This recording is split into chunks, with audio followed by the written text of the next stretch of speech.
this is an unprecedented step. It's not only for Indian judiciary but for Indian democracy. Their conscience has been pricking them, and that's why they have chosen to take this unprecedented step. The Chief Justice that certain things are not in order, therefore we should take remedial measures. Unfortunately, our efforts failed. I think all four should be impeached. They should be set out.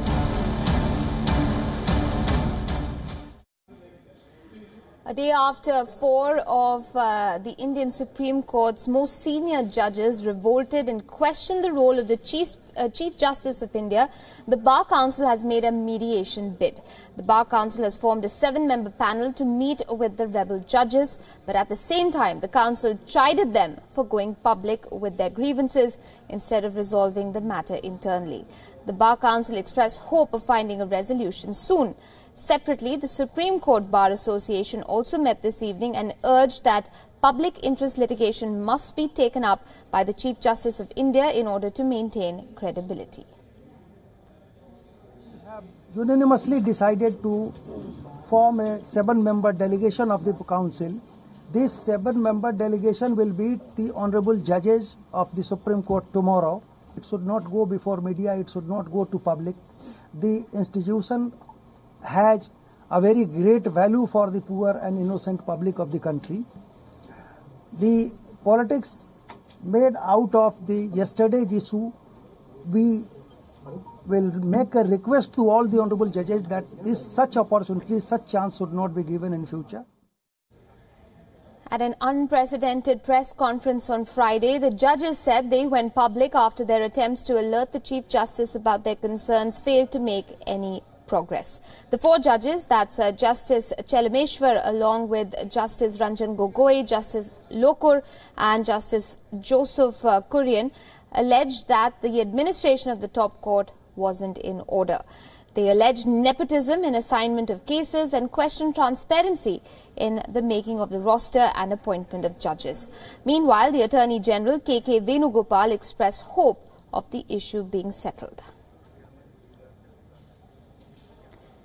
Joining me on the broadcast right now is my colleague, WION's correspondent, Jessica Taneja. Jessica, good evening. The Supreme Court Bar Association and the Bar Council of India both making their statements. Take us through the important points or the imperative points in what the Supreme Court Bar Association had to say about this press conference and how they hope to deal with this rebellion of sorts within the ranks.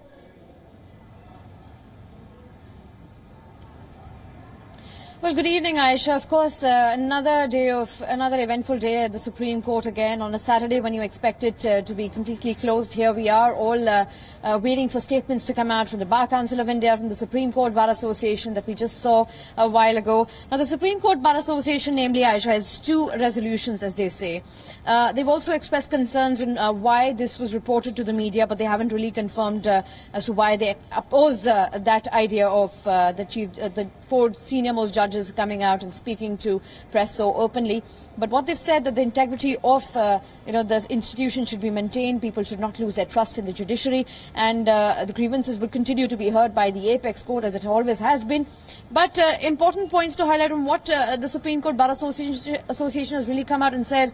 It said that the differences that have been reported in the press conference by 4 senior judges, I'm actually reading out their press statement, of the Supreme Court and other differences which are reflected in the newspapers are of grave concern and should be immediately considered by the full court of the Honourable Supreme Court. That is their first resolution.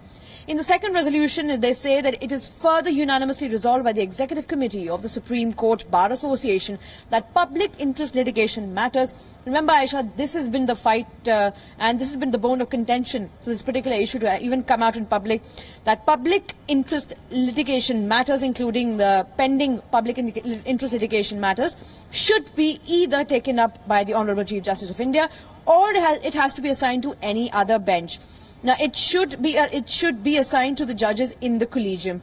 even the matter listed on Monday, that is 15th of January, should also be transferred as per request. If one has to just analyze on what they really mean here, right? What they're trying to say is that important matters which have been taken away from the collegium, which were taken away from the collegium, that is what in fact brought the whole heat out, because this is the collegium. These are the four senior most judges who had in fact sort of in their own form of rebellion come out and said that one cannot demean senior judges in the Supreme Court. Right. So of course the Supreme Court Bar Association, if not siding with the Chief Justice of India, if not siding away with the four judges, have made it clear that the PILs should be in the collegium judges' courts. Absolutely. So this basically addresses one of the major concerns that was brought up by the four judges, and that was that the listing of cases was often passed on to junior judges, but with the Bar Association itself saying that these PILs at least must go to the Collegium of Judges, which I'm assuming incorporates the most senior judges within the Supreme Court.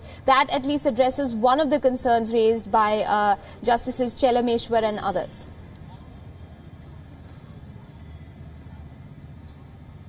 Absolutely, Aisha, and that is one of their concerns. But it's important also to look at other points there. The Supreme Court Bar Association also says that PIL should go to the Chief Justice's court. So one cannot miss that out. Although it's a very balanced sort of statement, if I had to say, in that particular way, it's not siding away with any, and they believe that this matter should now be resolved internally between the judges, and they in fact didn't even take up a lot of questions when one asked them that how are they putting in any mediation efforts apart from Bar Council of India. They said we're not really commenting on that. They said we asked them about their views on whether they should have been made public or not. They said as the Bar Association we would rather not comment on that as well. So of course not a lot coming out from the Supreme Court Bar Association, but yes, some sort of solidarity, some sort of unity, some sort of mediation efforts can be seen here.